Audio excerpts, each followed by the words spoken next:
Hi there, this is Unmesh from PiXimperfect, and today I'm going to share with you a super simple method to give your images that amazing and artistic cinematic look just by using solid color adjustment layers. It's going to be very simple, so without any further ado, let's get started.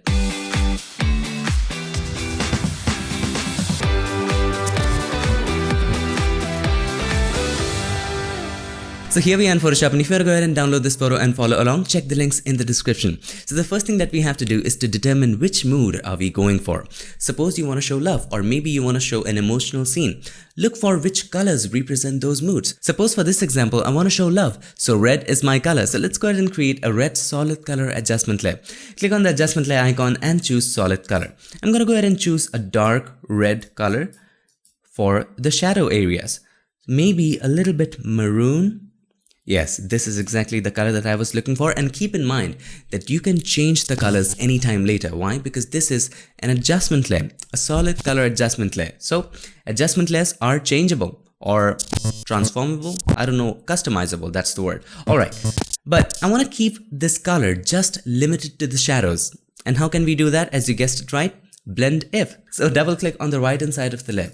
It opens up the layer styles dialog box. Now we want to take it away from the bright areas of the underlying layer. Or in other words, we can say that we want to take away this red from the bright areas of the image or the background layer. So what do? We take this slider on the right hand side to the left hand side of the underlying layer. Okay, so this takes away the bright areas of the underlying layer from the current layer, which is the color. Alright. So let's take it gradually to the left, like that. It gives you a kind of posterish effect, and if you're going for that look, please go for it. But I want to make it a little less harsh, so here's what we do. Hold the Alt or Option, click on the slider, it separates the slider. It makes the transition smooth. So let's make the transition smoother. There we go. I'm happy with this one, and you can control this to your heart's content. So let's keep it at that. I'm happy with this, hit OK. Now here's the best part. Unlike gradient maps, you can control the opacity of separate regions. For example, right now we targeted just the shadows. So we can decrease the opacity of this one, and maybe we will create one more for midtones, one more for highlights as much as required, and keep different opacities for different layers. So let's go ahead and create one more solid color adjustment layer. So click on the adjustment layer icon and choose solid color, and let's create yellow color. Something like this, totally bright. Hit OK. Double click on the right hand side of the layer, and we want to limit this just to the highlights. So let's take the slider of the underlying layer from left to right, just the opposite. We want to take it away from the darks. So this is OK. So hold the Alt or Option, click on it, separate it, take it all the way to the right. Not all the way, this is OK. We want to keep the brights of the original layer. We just want to keep that. So we'll take this slider from the right to the left as well, just like this. Hold the Alt or Option, click on this one, and probably keep it up like this. Okay, you're happy with this? Hit OK. Now the opacity is too much. We cannot keep an opacity like 64 in this one. So we have to have much lower opacity, maybe somewhere around 26 or 28, that would be fine. Now here's the advantage. As I said before, you can have different opacities for different regions. However, if you're using a gradient map, you would have to settle with one opacity number for all of the regions, the shadows, the midtones, and the highlights.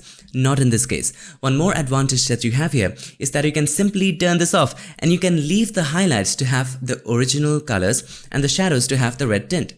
This is not possible in gradient maps. You would have to pick a color for the highlights. Of course, you can use blend if to tackle that, but then again, it gets complicated. Let me give you one more essential tip. You can change the colors at any point of time. Just double click on the thumbnail. Maybe you're looking for some other mood. I will just play with the hue and have a look at this.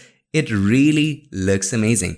You can just decrease the opacity of this one to probably 15, and that looks wonderful. And we have that cinematic look. And if you are going for that really cinematic nerdy style look, then what you can do, you can create those black bars at the top and the bottom as we have in the cinema. And to perfectly put those black bars, we have to keep in mind the aspect ratio of film.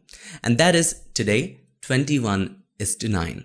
So let's go ahead and create a rectangle, 21:9 aspect ratio.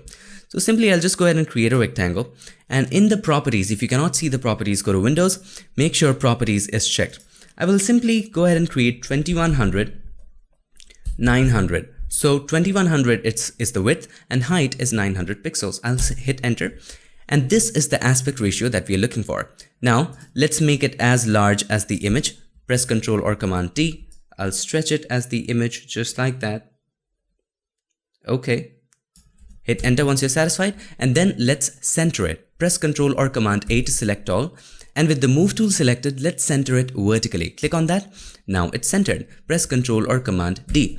Now let's make a selection of this rectangle. Hold the Ctrl or Command, click on this.